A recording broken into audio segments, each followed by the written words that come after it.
পশ্চিমবঙ্গের প্রধান নদীগুলোর মধ্যে অন্যতম হুগলি নদী। আর এই হুগলি নদীর ওপর গত 81 বছর ধরে মাথা উঁচু করে দাঁড়িয়ে থাকা হাওড়া ব্রিজ কলকাতা ও হাওড়ার মধ্যে যোগাযোগ স্থাপনকারী অন্যতম প্রধান মাধ্যম। আজকের গল্পটা হাওড়া ব্রিজকে নিয়ে, the history of Howrah bridge. সালটা 1855।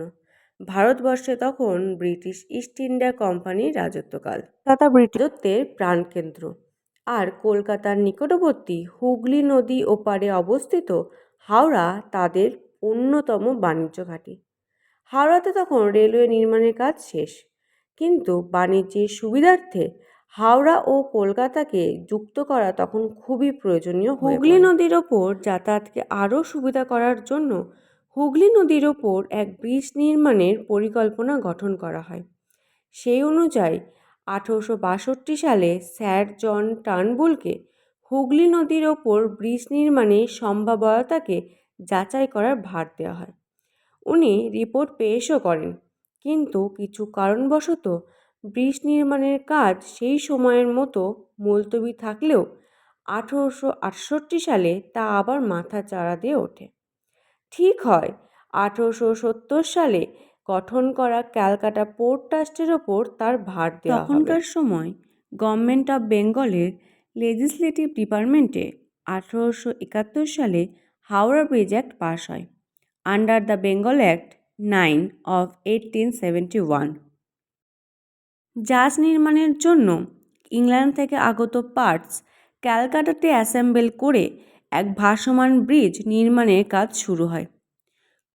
20 মার্চ 1874 সালের সাইক্লোন, এগারিয়া স্ট্রিমে ধাক্কা লাগা প্রভৃতি বড় ঝামেলাকে অতিক্রম করে শেষ পর্যন্ত 1874 সালের 17 অক্টোবর 1528 ফিট লম্বা, 62 ফিট চওড়া ও 7 ফুট চওড়া পেভমেন্ট নিয়ে তৈরি প্যান্টন ব্রিজ জনসাধারণের ব্যবহারের জন্য খুলে দেওয়া হয়।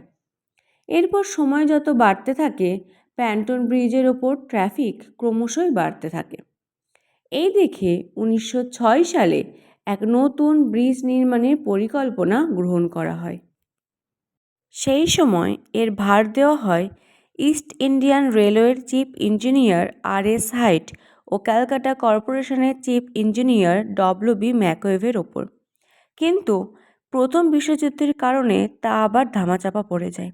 এরপর 1921 সালে গঠন করা মুখার্জি কমিটির চেয়ারম্যান আর.এন. মুখার্জির পেশ করা 1922 সালের চূড়ান্ত রিপোর্টে সাসপেনশন টাইপ ক্যান্টিলিভার ব্রিজ নির্মাণের পরিকল্পনা অনুসারে 1926 সালে হাওড়া ব্রিজ অ্যাক্ট পাস করা হয়। এরপর 1935 সালের the Howrah bridge amendment act অনুসারে 1936 সাল থেকে হাওড়া ব্রিজের নির্মাণ কার্য শুরু হয়। 26,500 টন স্টিল দিয়ে তৈরি এই হাওড়া ব্রিজের মাত্র 3,000 টন আসে ইউরোপ থেকে, আর বাকি 23,500 ton high quality steel supply করে টাটা স্টিল, যা ট্রিস্কম নামে পরিচিত। শেষ পর্যন্ত 1942 সালে suspension type balanced cantilever bridge অর্থাৎ হাওড়া ব্রিজের কাজ সমাপ্ত ঘটে এবং এর পরের বছর অর্থাৎ 1943 সালে 3রা ফেব্রুয়ারি তা জনগণের ব্যবহারের জন্য খুলে দেওয়া হয়। তখনকার সময় এটিই ছিল তৃতীয় বৃহত্তম ক্যান্টিলিভার ব্রিজ। বর্তমানে এটি পৃথিবীর ব্যস্ততম ব্রিজগুলির মধ্যে অন্যতম। আজও লক্ষ লক্ষ মানুষ এই ব্রিজ দিয়ে যাতায়াত করে, সেই সাথে লক্ষ লক্ষ গাড়ি সারা দিন রাত ধরে চলাচল করে। রাত্রেবেলা হাওড়া ব্রিজের রঙিন আলো হুগলি নদীর জলকে আলোকিত করে তোলে। 1965 সালের 14 জুন বিশ্বকবি রবীন্দ্রনাথ ঠাকুরের নামানুসারে হাওড়া ব্রিজের নাম পরিবর্তন করে রাখা হয় রবীন্দ্র সেতু। কোনো নাটবল্টু ছাড়া তৈরি এই Howrah bridge the gateway of Kolkata নামে পরিচিত।